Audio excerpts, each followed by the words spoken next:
Alright everyone, let's get started. You're watching Crypto Corner, your crypto radar for all the latest news, reviews, market analysis and tutorials that help you master the crypto markets. Well, the crypto markets today are actually doing quite well. For the last couple of days we've had this bounce. A couple of days ago we were at 35,000. Today we are almost touching 40k. Actually, we touched 40k, we got rejected from there. We dropped to 38,000. Right now we are around 38, 39,000. We are trying to reclaim the 39 first, and then most likely we're going to make another attempt at the 40k. So right now, as we are challenging 39,000, we are seeing that the whole market is doing the same. Everything is up. I mean, some coins are more than others today, because yesterday it was mainly Bitcoin and Ethereum was also doing okay, but today really the outs are catching up. We see that even though Bitcoin is only 1% up since yesterday, outs are doing 6% for Ethereum, 4% for BNB, 10% XRP, 3% Solana, 17% Luna, 6.58% for Cardano, 7% for Avalanche, 4% for Doge, 14% for DOT. Polkadot is now at number 10. Polkadot has dropped quite a lot, guys. And as we see also, Cardano dropped a lot. Cardano is now number 7, is behind Solana and Luna as well. Shiba is still staying at number 11, and this is because I'm not counting stable coins. Originally, you will see in the rankings that there's USD Tether and USD Coin that are also in the top 10, so you might get a slightly different ranking, but I'm not interested in stable coins because they do keep their value. Right now, actually, they're also up. Stable coins are in demand because of the volatility of the market, so they are slightly up, but of course they are still pegged to the dollar, so they're not really changing that much in value. That's why I don't count them, and this is why for me Doge right now is number 9, Polkadot is number 10, and Shiba is number 11. Interesting turn of events. Right now we're gonna look at Bitcoin. Bitcoin is doing this pump, which is actually to be expected. It's something that I predicted in my previous video. In fact, this is what I said. But the only good thing that I'm seeing right now is that on the 4-hour chart we're quite low on the RSI, and it's the same on the 12-hour chart, quite low on the RSI. So in the short term, for the next few days, I'm expecting a bounce. So this is the good news. We can bounce up here. We can actually come to reclaim this level around 37, maybe even 38. So we are going to bounce upwards. On the bounce up, I still have some Bitcoin that I didn't sell. So I'm looking to sell some more Bitcoin, and this is what I'll be doing. I'll be waiting for another bounce, and then I'll be selling as we reach resistance, because at the moment we have a trend that is going downwards. So as expected, we did have a bounce upwards. In fact, Bitcoin rallied to 39 after Russia's official invasion of Ukraine. Currently, this price is resistance, and seeing the moving average, it is clear that Bitcoin's momentum is still trending downwards. Now, with fear high and war just starting, there is a case to be made that Bitcoin can go lower. Ukrainians are currently using Bitcoin and cryptocurrencies to bypass wartime currency regulations.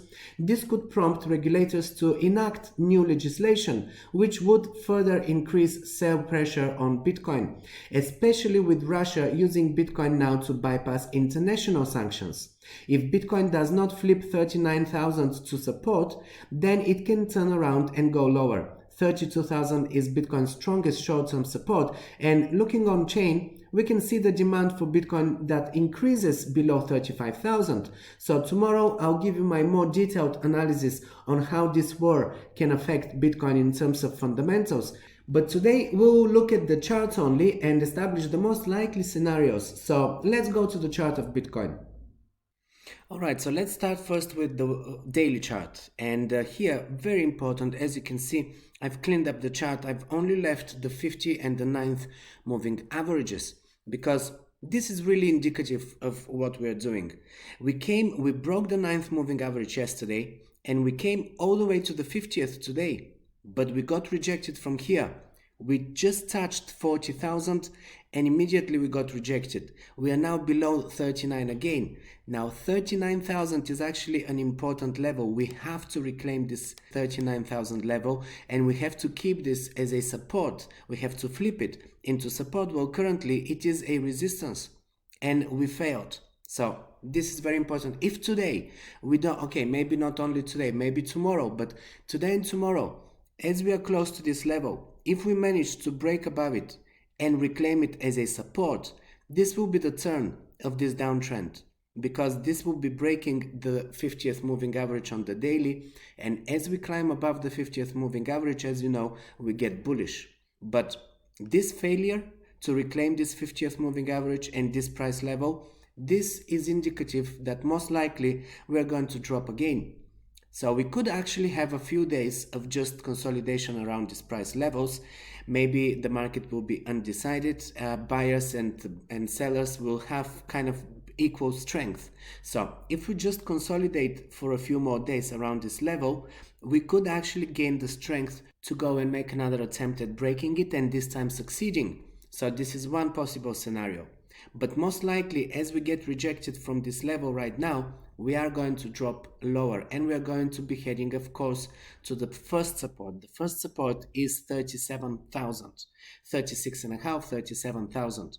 So this most likely is our support that we will revisit right now.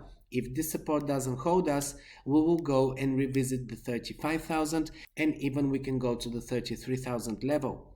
So if that is to happen, it will just continue this bear trend. It will continue the downtrend. Going to the 12-hour time frame, the things are looking pretty much the same. Even here, the 50th moving average is still untouchable. I mean, we are very close, we are challenging it, but so far, no luck. The sentiment analysis here is quite high, so if we break this green line, we can expect a drop in the price, because this indicator here, the okex indicator, this is a very good indicator. Every time we break above this green line, we actually have a drop. And even if we have another rally upwards, as we get to the top of that green line, we also start correcting after that. So as we are approaching this green line, it could be that we make another attempt, we get another rejection, and then we drop. This to me looks like a very possible scenario. Now the markets here are printing this bullish cross though. So this is a positive. This on the 12-hour is indicating that we could see another good rally here and reclaiming of that level.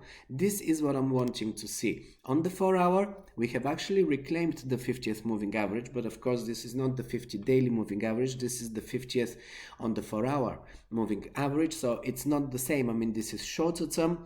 Reclaiming this moving average is possible. It's easier on the 4-hour than it is on the daily, and as you can see, we actually reclaimed it here, and we did rally upwards, but we did fall back below it, and we did another break above it, and then we fell again. So reclaiming the 4-hour 50th moving average is not as strong as the daily. So reclaiming this 50th moving average, for me, this is not yet indicative that I'm ready to jump into this trade, that we are ready to recover. This could be just a short term. And if I'm doing really short-term swing trading, then I would be happy to jump in as we break above this and ride for maybe another couple of days this wave upwards until we break below it. But I'm not really into that short term. So for the moment, I'm still waiting to see where is this going to take us. Let's look at the hourly. On the hour, we have reclaimed the 50th moving average. We are just falling below the 9th though. And as you know, as we fall below the 9th, this is typically an exit point. So this is yet another indicator that is giving me a hint that we could be dropping from here. And very quickly, we could actually drop below the 50th as well here on the hourly. So definitely this is not yet a strong indication for me to be getting involved. If anything, this to me looks like a strong resistance, and most likely we will get rejected. Therefore, I'm looking into unloading some more of my positions, some more of my longer term holding of Bitcoin, so that I can rebuy it as we drop to lower support levels. This is what I'll be looking to do right now. And lastly, on the weekly, this is looking actually a little bit better. First of all, the markets are looking bullish because they're getting on the low end, and soon they're going to start getting tighter, and they will cross. As they cross here, that will be a bullish cross. So these are early signs right now that we are starting to look bullish. This is good. We've already had a higher high than previous one, and now we're making a higher low than the previous one. If we don't drop again to these price levels, or even if we drop to this, but we do not go to the 30 or 29,000 as I said before, this is going to be bullish for us, because this is showing us that the longer term, the macro is still staying bullish. So for the moment, we are still following this upwards trend line. This is our support. And if we keep this trend line as our support trend line and we don't break below it, then we are actually on the way up, as you can see. So the macro is still looking bullish. If we are not making a lower low, which would be us coming down here, this would be making a lower low. And this will be very detrimental for the long term. But for the moment, as we are sticking to this trend line, this is bullish. So the longer term is still looking bullish to me. We possibly have another few weeks of this kind of price action consolidating around this level, maybe dropping again to the support of 35k or even 33k. But as long as we do not drop below this trend line, I remain bullish for the long term. So this is why I will be scooping as we go to lower support. This for me will be buying positions, but also as we are getting rejected from resistance right now, this for me are selling positions. One of our sponsors is Frontier, a multi-chain wallet that supports more than 4,000 cryptocurrencies. You can not only store all your crypto assets, but also earn staking and DeFi rewards, use their lending services, earn up to 20% APR interest on various coins, and even NFTs, all in one place. Frontier app supports every major network, including Solana, Ethereum, Phantom, Cardano, BNB chain, and more. They give you real-time price alerts to minimize risks and maximize profit. Get notified on market price changes, whale buys or sells, or track the prices of NFTs to keep an eye on low prices or to find undervalued NFTs. Compare staking returns in-app to ensure that you're always getting the highest APY on your tokens, and you can connect existing mobile wallets, meaning you don't have to leave MetaMask. You can use it with Frontier. On top of all of this, they offer easy-to-use fiat deposits and commission-free trading. What I think by far is the most important feature though, is that Frontier is a non-custodial wallet, meaning you're in full control of your assets as you and only you have the private keys to your accounts.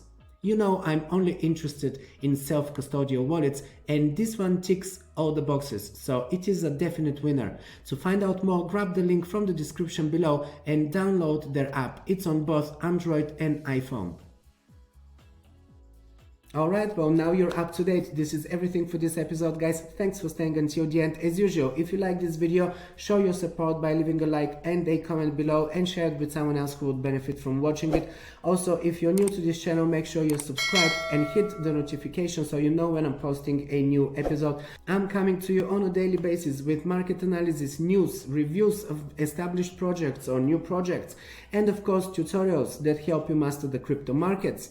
Also, make sure that you check out the links in the description where I drop the links to all of the services that I'm personally using and that I do recommend to you, such as top exchanges, top hardware wallets, the tools that I'm using for my market analysis, technical analysis, data aggregators, and some other services, crypto services that help me grow my crypto, earn interest on my crypto and other things. So make sure that you check out these links. And I also drop the links to my 2 ebooks in there. Learn Crypto, this is the ultimate beginner's guide. It's got everything that you need to know about cryptocurrencies if you're just starting to invest in this, and Crypto Jargon A to Z. This is a complete dictionary, over 1,000 terms, acronyms, trading slang, all kinds of terms that you will actually see on social media or in videos where people are doing technical analysis or posting signals or just generally discussing blockchain technology and cryptocurrencies. So I wrote these 2 ebooks to help you in your crypto journey. And if you want to be on my mailing list, I'm sending out a bi-weekly newsletter